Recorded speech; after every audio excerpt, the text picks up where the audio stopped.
Paano kami mag-load ng mga box? Yan. Ito yung ating step.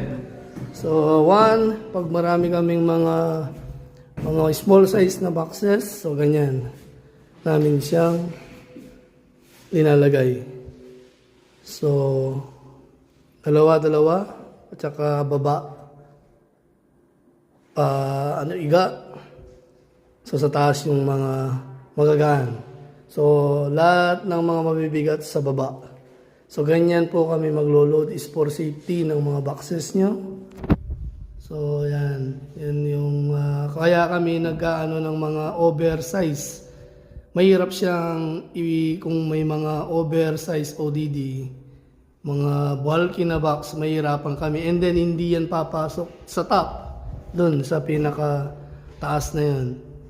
So, dead space siya, kaya naniningil kami ng another